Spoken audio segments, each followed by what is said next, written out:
মাত্র ৩৪ বছর বয়সে পুরো আফ্রিকার সবচেয়ে কম বয়সী রাষ্ট্রপ্রধান হয়ে এই মুহূর্তে বিশ্বময় এক আলোচিত নাম ইব্রাহিম ট্রাওরে। ফ্রান্স বিরোধী, রাশিয়ার বন্ধু আর প্যান আফ্রিকার ঐক্যের প্রসঙ্গে এক নতুন আলো, এক নতুন তর্ক, সবকিছুর কেন্দ্রবিন্দুতে রয়েছেন তিনি। দর্শক, আজকের ভিডিওতে আমরা বিশ্লেষণ করব কে তিনি, কেন তিনি জনপ্রিয় ও বিতর্কিত এবং তার নেতৃত্বে কিভাবে আফ্রিকার নিরাপত্তা ও রাজনীতিতে প্রতিফলিত হচ্ছে। সম্পূর্ণ ভিডিওটি দেখার আমন্ত্রণ জানিয়ে শুরু করছি। আপনারা দেখছেন বাংলা বেঞ্চ।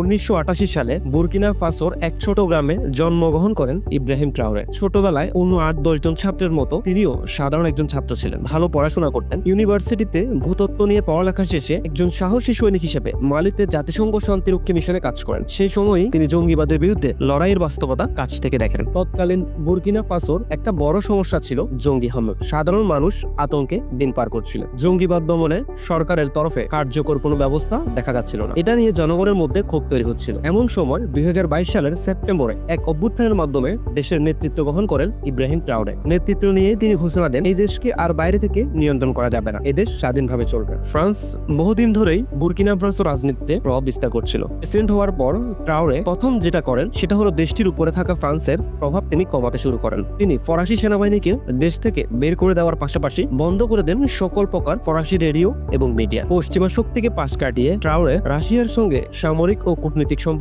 গড়ে তোলেন। এতদিন পশ্চিমা দুনিয়ার সঙ্গে চলা দেশটি হঠাৎ রাশিয়ার দিকে ঘুরে যায়। অনেকের মতে রাশিয়ার ভাড়াটে ওয়াগনার গ্রুপ এখন দেশটির নিরাপত্তার কাজে জড়িত। এত কিছুর মাঝেও দেশটির বড় চ্যালেঞ্জ জঙ্গি হামলা এখনো রয়ে গেছে। দেশের অনেক অংশ এখনো আইন শৃঙ্খলা বাহিনীর নিয়ন্ত্রণের বাইরে। সেনাবাহিনী চেষ্টা করছে নিরাপত্তা ফেরাতে, কিন্তু মাঝে মাঝে সেই সেনাদের বিরুদ্ধেই মানবাধিকার লঙ্ঘনের অভিযোগ ওঠে। সাধারণ মানুষ এখনো সেখানে আতঙ্কে দিন পার করছে। কাজেই নিরাপত্তা নিশ্চিত করাই এখন ট্রাওরের সামনে সবচেয়ে বড় চ্যালেঞ্জ বলে মনে করেন বিশেষজ্ঞরা। তবে সব সমস্যার মাঝেও একটা বিষয় স্পষ্ট, ট্রাওরে এখন আফ্রিকার তরুণদের মধ্যে এক আলোকবর্তিকা। কেউ কেউ তাকে সেন্ট ট্রাওরে বলেও ডাকেন। ট্রাওরের নেতৃত্বে বুর্কিনা ফাসো এখন মালি আর নাইজারের সঙ্গে মিলিত হয়ে একটা আঞ্চলিক জোট গঠন করেছে। এই তিন দেশ একসঙ্গে ফ্রান্সকে ঠেকিয়েছে। পশ্চিমা সাহায্য বাদ দিয়ে তারা এখন নতুন দৃষ্টিভঙ্গিতে পথ চলতে যাচ্ছে। তবে প্রশ্ন রয়ে যায়, এই সাহসী পরিবর্তন কতদিন টিকবে? ট্রাওরে এখনো অন্তর্বর্তী প্রেসিডেন্ট। সামনে কি গণতান্ত্রিক নির্বাচন হবে? দেশটির অর্থনীতি কেমন চলবে? নিরাপত্তা কিভাবে ফিরবে? এইসব প্রশ্নের উত্তর এখনো স্পষ্ট। কিন্তু এটুকু বলা যায়, ট্রাওরে এখন আলোচনার কেন্দ্রে রয়েছেন